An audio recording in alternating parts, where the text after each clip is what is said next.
Victoria Memorial Hall to today's event, which is the inauguration of an exhibition presented jointly with the Ekalokam Trust for Photography entitled Elements and Fragments, featuring photographs from Project 365 Tiruvannamalai. I would like to, at the outset, request our dignitaries to kindly take their seats on the dais. So may I request Dr. Jointo Sengupta to kindly lead Father Gaston Roberge, our guest of honor for this evening, onto the dais. And may I also request Mr. Abul Kalam Azad, Director of Ekalokam Trust for Photography, to kindly take his seat on the dais.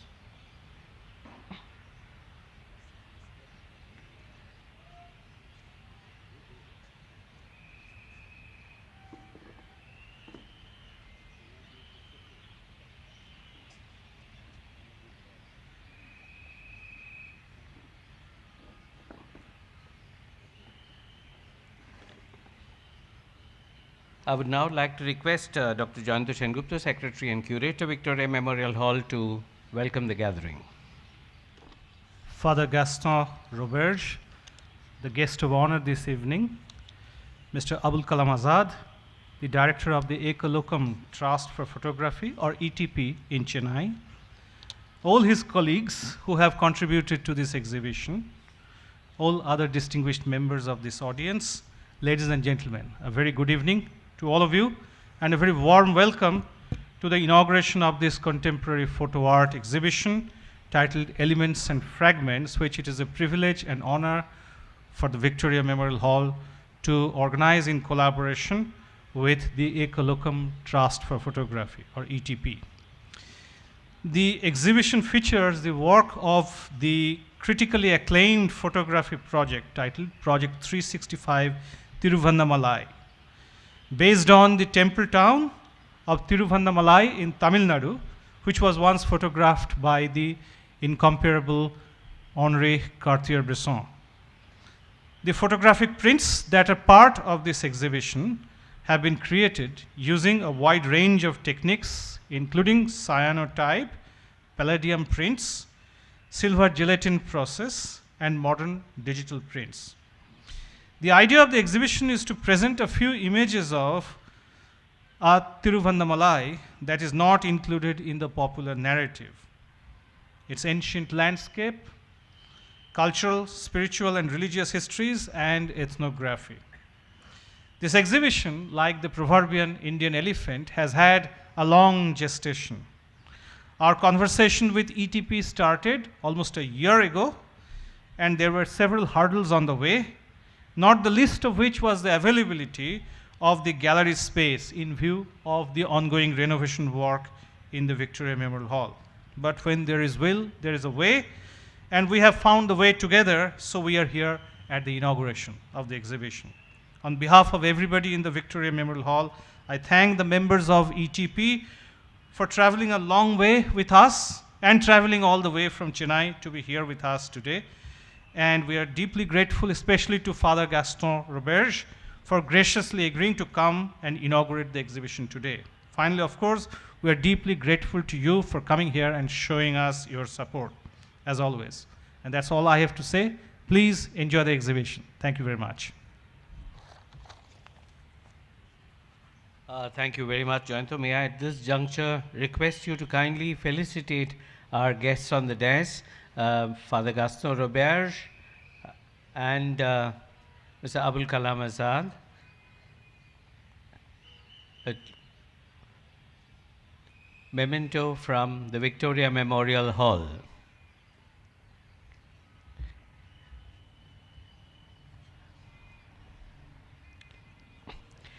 We also acknowledge the presence of the Managing Trustee of Ekalokam Trust for Photography, Tulsi Swarna Lakshmi. So may I request you to hand over a little memento to her too.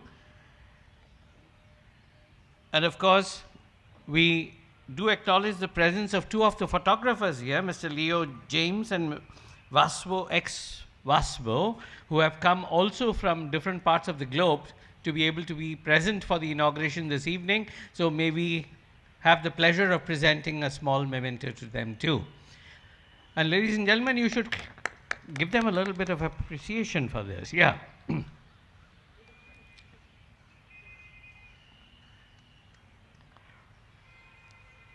Right. The felicitations done. I would now like to request the director of Ekalokam Trust for Photography. Oh, you wouldn't like to speak. He is an artist, so his works speak, and he doesn't like to speak. Is that so? Right. So on behalf of the Ekalokam Trust for Photography, it will be Tulasi Swarna Lakshmi, the managing trustee, who will give us a little background about this exhibition and how it was conceived. Thank you, Mr. Rajaraman, for this opportunity. Thank you, everybody. As Mr. Rajaraman said, our director is a man behind our projects and our initiatives and our objectives, but he likes not to talk much. So I take his place, and on behalf of Ekalokam Trust for Photography, on behalf of Abul Kalam Azad and our team members, I would like to say a few words about how we got here. Like, Ekalokam Trust for Photography is a tiny organization in South India. We are based in our head office is in a small town called Tiruvannamalai. We can say it's a laid-off town because nothing much happens there except during full moon. On that day, almost 15 lakh people come and go because the Annamalai hill in Tiruvannamalai is considered sacred, and people, the South Indians basically worship that as element fire. So there are 5 elements in Dravidian Hindu mythology, and they worship fire. Every full moon, they go around the hill. The hill is actually a dead volcano site, and it's like 33 million years older, and they say it's older than Himalayas. Apart from that, every single day, it's just like any other day. But we all know that everything is changing, and globalization and all the technological advancements is bringing a lot of changes in that small town too. And our ancient culture, tradition, our landscape, lifestyle, everything is changing slow by slow. Photography right now is the most popular medium, and now I can say everybody is a photographer. There's not even a single person here who has not taken a photograph, because I mean, that's the most beautiful part of photography. But there is a big challenge. Because everybody is a photographer, we can say that very little is being preserved for posterity. Out of 1 lakh photograph taken, statistics, like it's a rough statistics, but it says that out of 1 lakh photograph taken, only 1 is being preserved for posterity.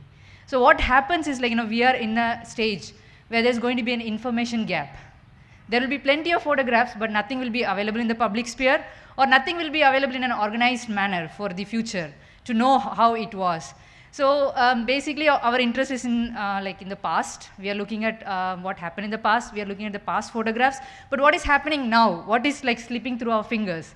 That's not being documented. And this is what Project 365 is all about. That is the vision with which Abul Kalam Azad, our director, came up with. And the immediate reaction from our team members is like, how is that possible?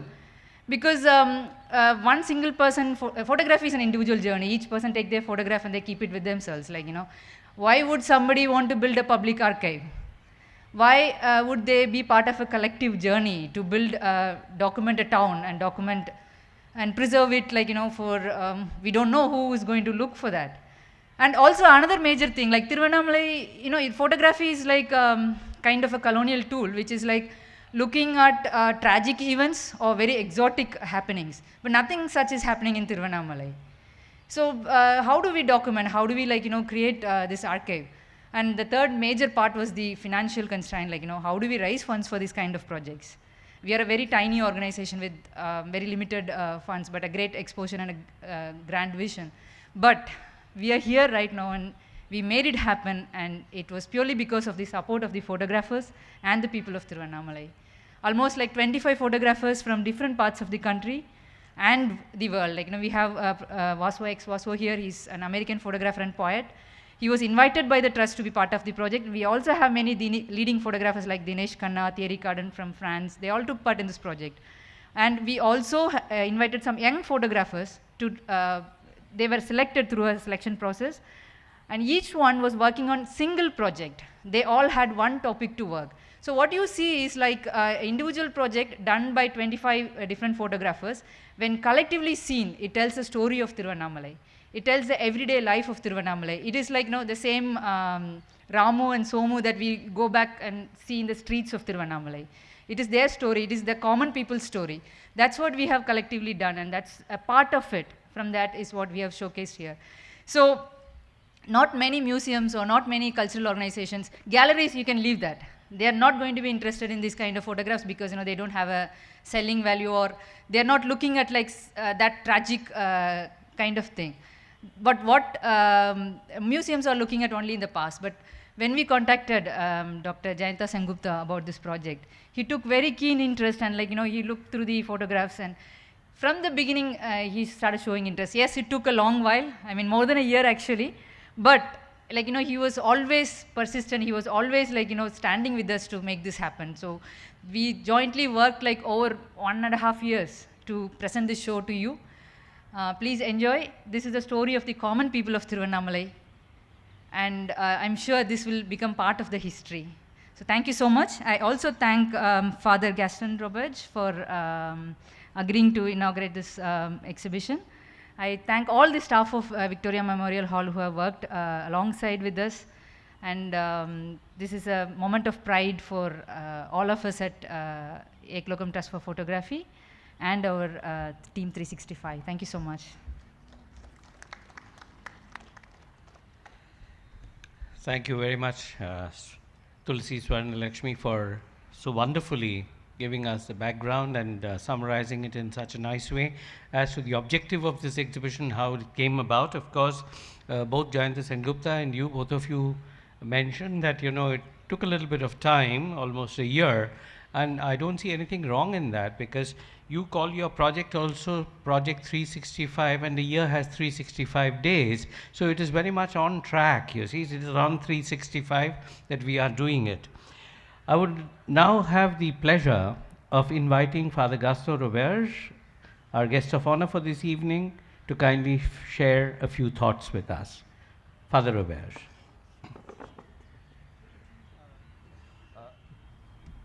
I want to call you dear friends. It's a great pleasure to be with you, and I want to thank Dr. Professor Jayanta Sengupta for inviting me and to be one of your guests, and also to have a few words. So naively I ask, how long should I speak? Not more, 12 to 15 minutes. I would be thankful if one of you look at that and make me a sign when I am between 12 and 15 minutes, so that I find a way to stop. There is one thing that I am very interested in that I would like share with you now. Two things. One is that when we speak on the subject of ours, sometimes we don't use the correct words. I would like to mention one or two. And my second point is the difficulties caused to our people by the class system. Now, have you seen the film Beder Me Josna? You saw it. Now, to show that there is a difficulty with our vocabulary, you have seen this film. Is it a film or a movie? And when we read things written by scholars and this and that, there is a kind of difficulty between film and movies. and movies has become perhaps more popular, and people who are dominated by the class system don't want to hear about popular films. With regard to the words that we used, perhaps without knowing fully what we do with it, the other, sorry, it is to take photos. I want to suggest that you get a better word than that one, and to take a photo. How does it happen, etc. And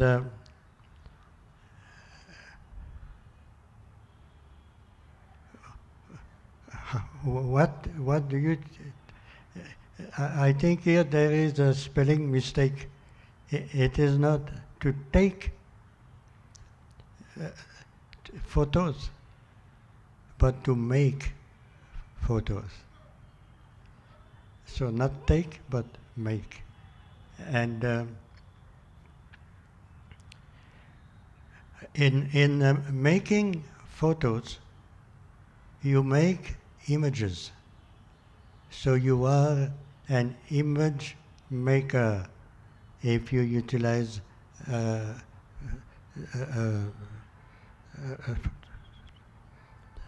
an instrument to take the photos. Now, as I asked you, was Beder Meye Josna a film or a movie? And I think we are still lost with regard that. And personally, years ago, I went to a university in the United States to have a master's degree in the science of cinema, whatever. So they give me MA in film theory.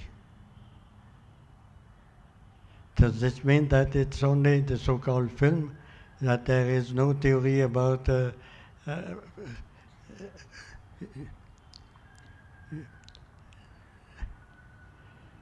movies? And movies are, as a term, are very much looked down by the people who are submitted to the class order.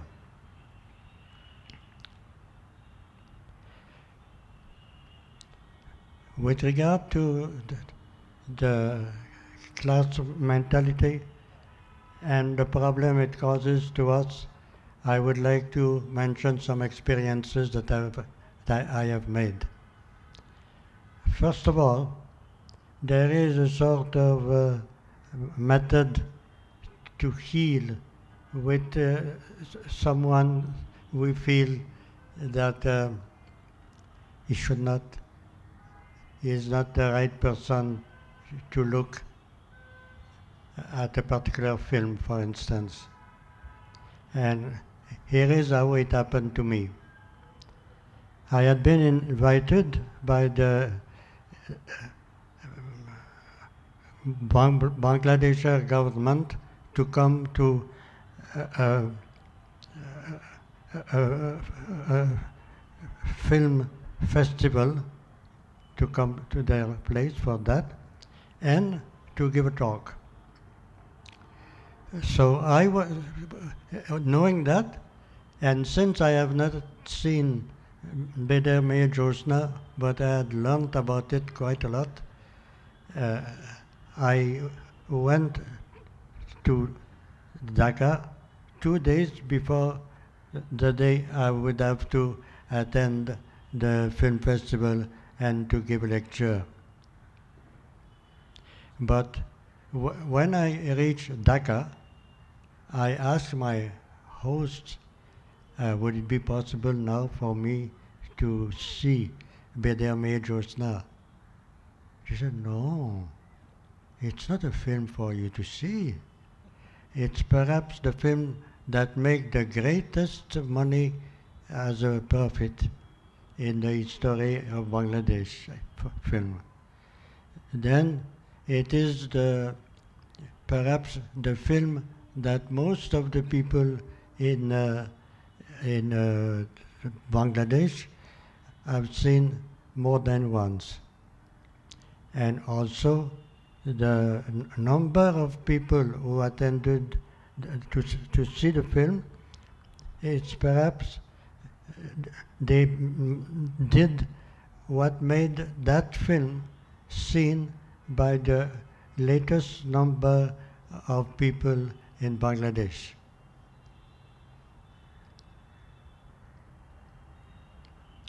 So there is a sort of manner of doing things for the scholars and some others to deal with people whom they think are too much, I would say, separated, but the way to do, and that is what they were doing to me. If I ask my host in Dhaka when I went for the film festival, and other people to whom I asked to see a film that I would like, for them, they think that it's their way to show how they respect me by saying, no, it's not a film for you to see.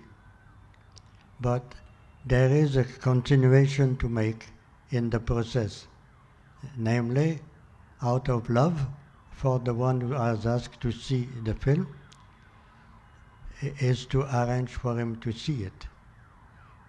For instance, when I was told that Beder Mein Jyotsna is not a film for me to see, you are etc. But then they arranged for me to see it by asking the filmmakers of their film. And these two gentlemen were very curious to know who is that crackpot who wants to see. Well, they thought that the film would fail, but it was such a fantastic subject. So the maker of the film, the owner of the film, hearing that myself wanted to see the film, were kind enough to book a theater and organize a screening of the film only for me in the whole theater. So, and then I found it was an extraordinary realization, because the story that occurs at the beginning of the film is known by those the audience who saw the beginning of the film, and the people within the film, like Jyotsna, have not seen the beginning of the film, so they don't know what the audience knows. It's quite a unique thing. For instance, you know, have you all seen the film Beder Mein Jyotsna?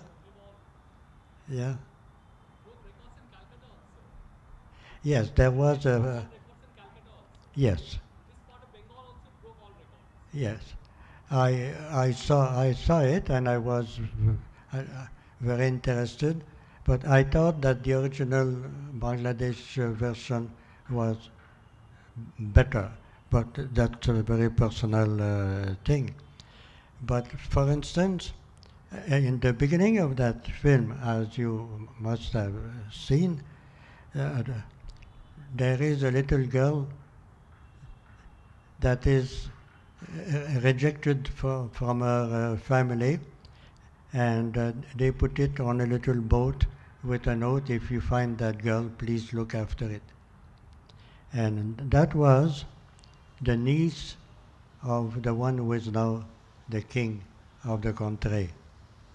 But the little girl was the niece of that man.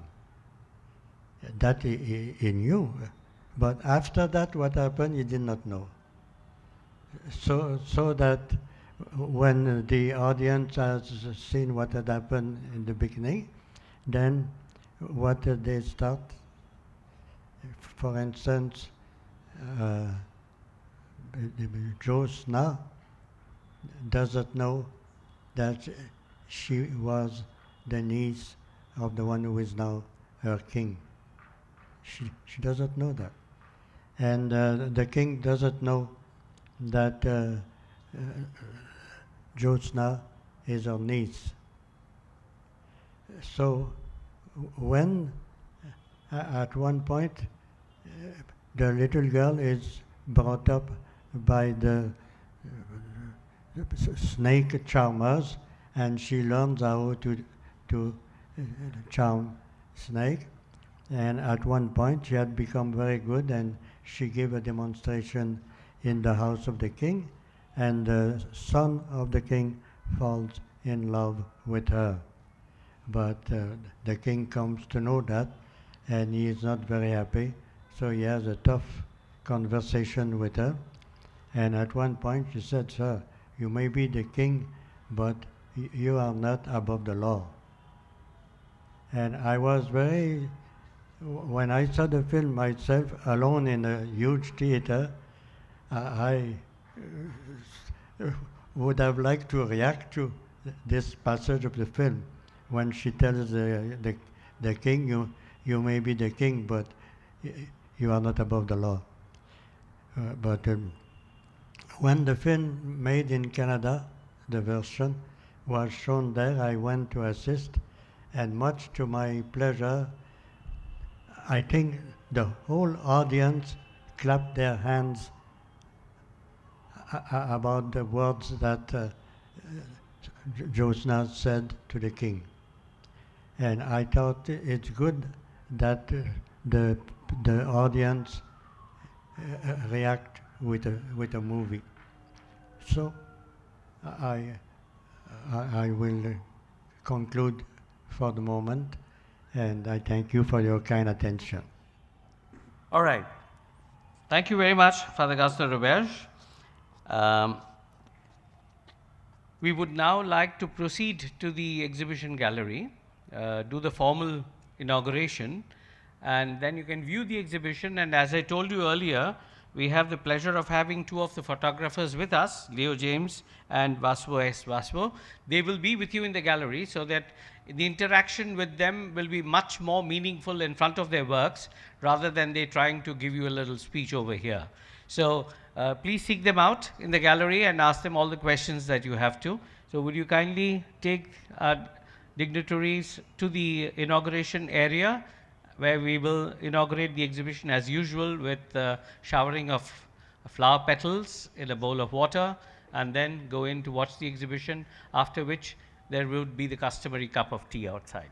Thank you very much for coming, and thank you very much for showing interest in this exhibition. Yes, and you see some of the works you will see are also of the director, you know, Abul Kalam Azad. So he will also be in the gallery to answer your questions or interact with you.